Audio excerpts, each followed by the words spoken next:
Berita terbaru yang bagi sebagian orang meresahkan, tapi sebagian banyak orang menyenangkan. Ada rupanya kayak gitu, Bung. Ada. Jangan bikin penasaran kau, Bung, apa berita? Kan udah kalian tengok di judul. Aduh, kantor media Tempo diteror.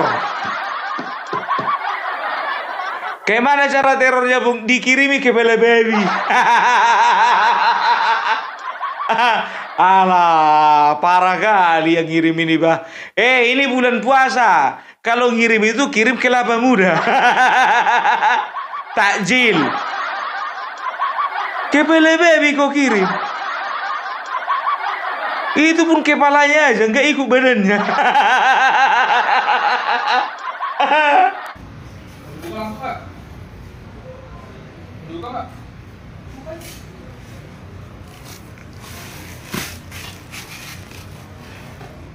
Ada alamatnya? Nggak ada.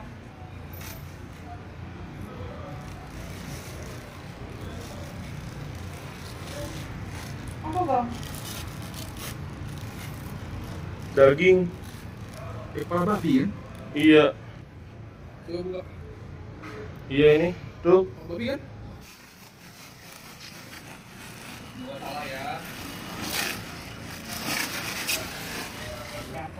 Ya.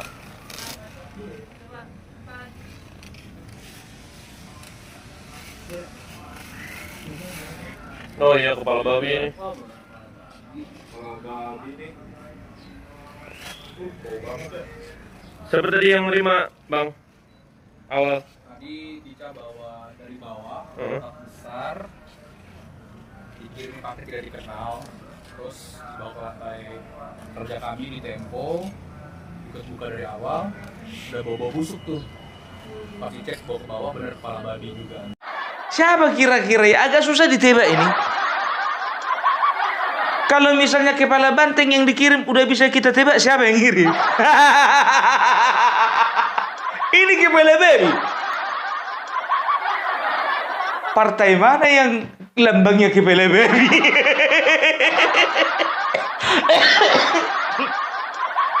Kan begitu. Kalau misalnya kepala banteng katanya udah tahu kita yang ngirim partai sana.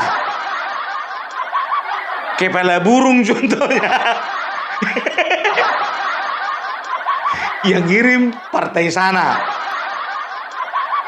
Kan begitu, banyak kali bintang-bintang ninja contohnya. Oh, yang ngirim partai sana, kan begitu. Bintang, partai umat.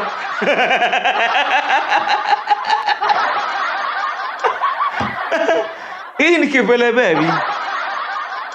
Kuperiksa mulai berdirinya partai di Indonesia ini, mulai dari awal berdiri sebelum kemerdekaan sampai sekarang, nggak ada partai yang lambangnya kepala babi.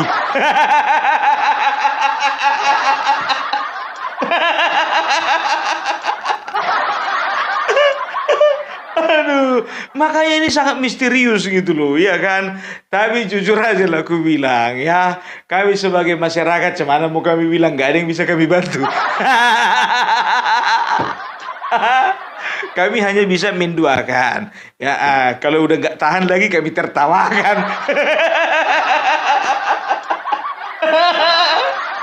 Kami bukan tertawa dengan terornya ya, enggak. Kalau masalah teror itu kami kecam itu. Masalah kepala babinya, kenapa bilang? Udah dikirim kepala babi, telinganya dipotong.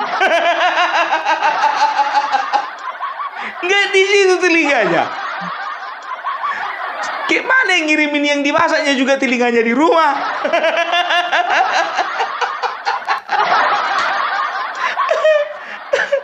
Telinganya dipotong. Ini namanya efisiensi.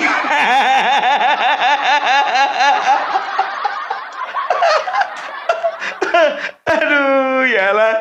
Jadi mereka sudah melapor kepada kepolisian ya, dan juga kepada KKJ, Komite Keselamatan Jurnalistik ya, jurnalis.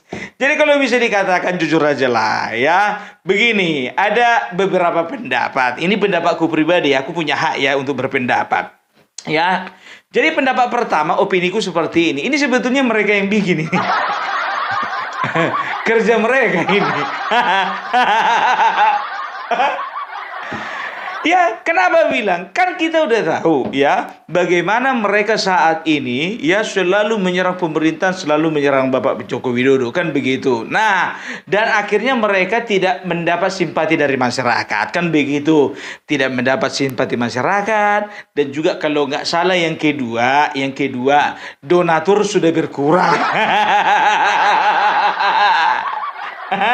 Dari mana Pung tahu? Salah satu yang mendonasi, ya salah satu donatur daripada majalah Tempo, menurut informasi adalah USAID. Ya, USAID ya itu juga yang mendanai OCCRP. Kan begitu ya. Jadi USAID ini pusatnya ada di Amerika Serikat. Dan kalian tahu bahwasanya ya Presiden Donald Trump sudah membekukan USAID sehingga tidak ada lagi dana.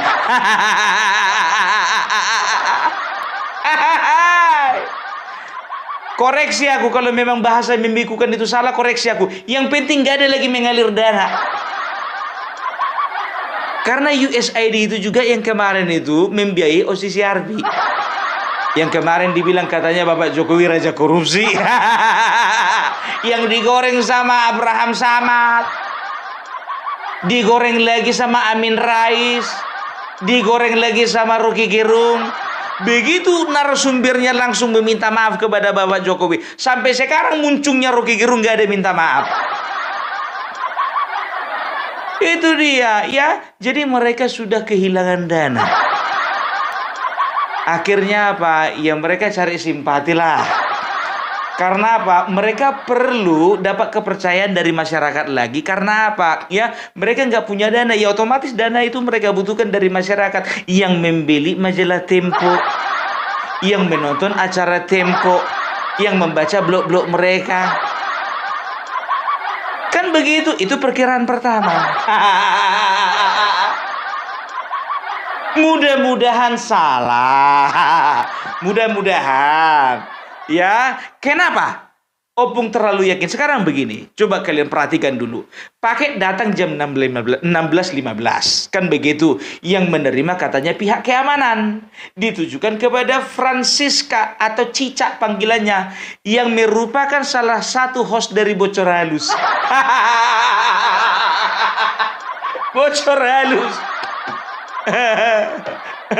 Ya, salah satu Bocor Halus, kan begitu. Nah, ya, begitu diterima pada pukul 17.00 ya, itu yang membuka itu adalah kalau tidak salah temanya sesama jurnalis. Dibuka itu ya. Sekarang begini, ya, ada kecurigaan ya dari mereka. Kalau ada kecurigaan dari mereka, begitu dibuka katanya dari atas, mereka bukanya itu di ruangan atas, kan begitu ya, di upstairs. Dia buka ada cium bau busuk, dia udah lihat itu katanya kepala babi, kan begitu. Harusnya dia itu serahkan kepada yang berwenang terhadap keamanan, yaitu security. Coba security bawa ke bawah, itu dia ya, seperti itu ya. Jadi security yang buka, ini mereka yang buka. Itu dia. Baru yang kedua, begini. Seorang jurnalis harusnya peka terhadap bahaya yang mengancam. Kan begitu. Ya, dia dapat paket tapi nggak ada nama, nggak ada alamat. Harusnya sebelum paket itu dibuka, itu pun juga menimbulkan curigaan. Kita nggak tahu entah itu bom, entah itu alat peledak, ya, entah itu benda-benda berbahaya, ataukah itu prank yang kepala badut nongol di atas. Berbagai kemungkinan bisa terjadi. Harusnya dia serahkan kepada pihak keamanan, kan begitu. Nah, kalau memang betul-betul mencurigakan kepala babi, berat itu, Wak. Tahu aku berat kepala babi karena aku pernah melihara babi. Enggak kemana itu 5 kilo. Harusnya curiga dia. Ini bom atau apa, kan begitu. Langsung panggil pihak kepolisian. Kan begitu, dokumentasikan mulai dari awal sampai akhir proses pembongkaran atau unboxing dari paket tersebut. Itu, tapi jurnalis. Sedangkan aku jujur saja kalau ada paket yang tidak ada nama dan alamatnya, gak ku terima. Kan begitu, ya kan? Jadi tolonglah dulu ya, kalau memang kalian itu bukan pelakunya, memang bukan pelakunya tapi nyuruh orang, kan begitu. Ya coba sekarang ya, kalian udah buka ya. Sementara kalau misalnya olah TKP bagaimana coba? Yang ngirim siapa kan ngapain sebetulnya? Kalian lihat CCTV. Kan begitu, lihat CCTV, laporkan semuanya. Gerak-gerik nggak mungkin lah di kantor media gak ada CCTV. Nggak usah dibikin heboh lah. Ungkap dulu, lihat CCTV siapa yang mengirim, kan begitu. Baru panggil pihak kepolisian, karena apa? Paketnya mencurigakan. Ini tidak kalian buka sendiri. Karena isinya daging, kalian kira lah itu takjil. Rupanya kepala babi. Kan begitu, kalian bau busuk ya, bau busuk ya. Kalau udah bau busuk, bawa ke bawah. Malah dibuka lagi, dibiar lebar. Apa itu daging? Babi. Babi. Itu dia. Baru kemungkinan yang kedua, mungkin bukan dari mereka ya. Mungkin mereka berpikir terlalu berisiko untuk bermain playing victim, kan begitu. Ya walaupun sekarang ini banyak pejabat juga bermain playing victim, kan begitu. Dan juga partai. Ya kemungkinan kedua begini, ya kita sudah melihat bagaimana mereka ini, apalagi lewat bocor halus, ya kita melihat bagaimana informasi-informasi, ya sebagian besar, aku bilang sebagian besar itu arah serangannya itu kepada Bapak Jokowi dan juga kepada pemerintahan Bapak Prabowo, kan begitu.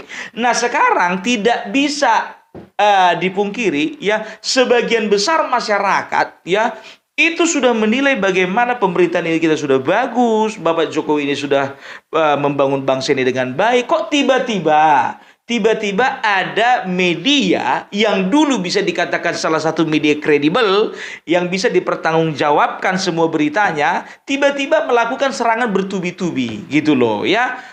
Sekelas Tempo loh, jujur aku waktu SMP bacaanku udah Tempo. Udah Tempo gitu loh. Bukan sekarang aku baca, dari dulu aku baca Tempo. Ya kan begitu. Dari mulai sampulnya aja kita sudah bisa menggambarkan bahwasanya tulisan-tulisan di dalam Tempo itu penuh makna, kan begitu. Nah, makin ke sini makin banyak yang menilai. Nah, ada saja orang-orang yang mengungkapkan kemarahan, ya, mungkin lewat konten, mungkin lewat tulisan, mungkin lewat postingan, mungkin lewat komentar-komentar ya di dalam acara kalian bocor halus, kan begitu. Tapi mungkin saja ya ada orang oknum yang sudah tidak bisa lagi menahan amarahnya. Ya, nggak bisa menahan amarahnya ya. Jadi kalian katakan, kan katanya mereka sudah melaporkan 2 kali kejadian. Katanya kalau nggak salah salah satu dari mereka pun juga mengalami musibah. Katanya kacanya dipecah, kan begitu. Kita nggak tahu sampai sekarang kebenarannya bagaimana, karena informasinya sampai sekarang pun belum dapat siapa yang mecahin kacanya. Kan begitu ya, entah itu tukang copet, entah itu tukang jambret, nggak tahu juga kita. Jangan langsung kita bilang itu teror. Kan begitu, tapi kalau udah kayak gini memang udah teror namanya ini. Jujur gue bilang ini teror. Gimana pun juga. Apalagi telinga babinya dipotong.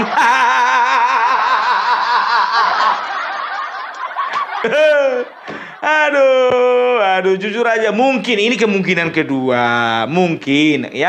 Mungkin saja ada pihak yang memang betul-betul marah gitu ya. Aku tidak mempersalahkan rakyat Indonesia, tapi kalau bagiku ya ini kemungkinan yang masih belum bisa kemungkinan yang masih diragukan, kan begitu. Nah, kemungkinan ketiga itu ada pihak yang memang sengaja untuk memperkeruh suasana.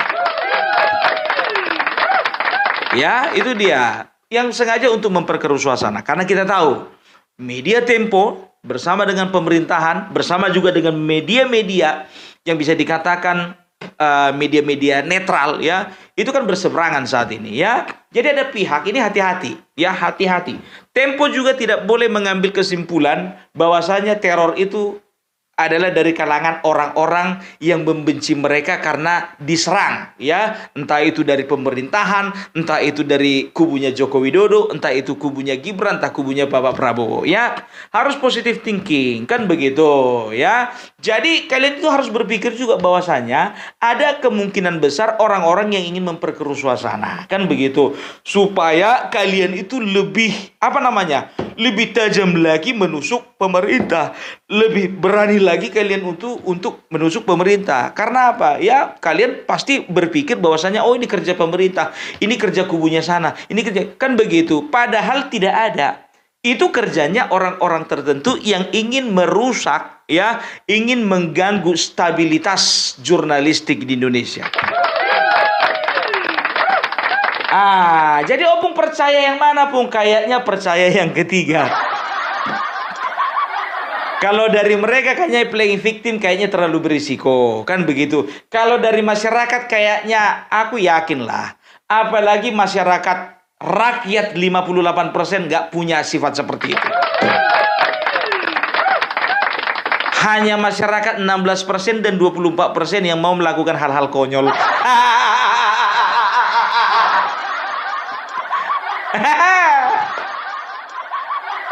Tapi kalau aku katakan ada orang, ada pihak yang ingin memperkeruh suasana, itu aja.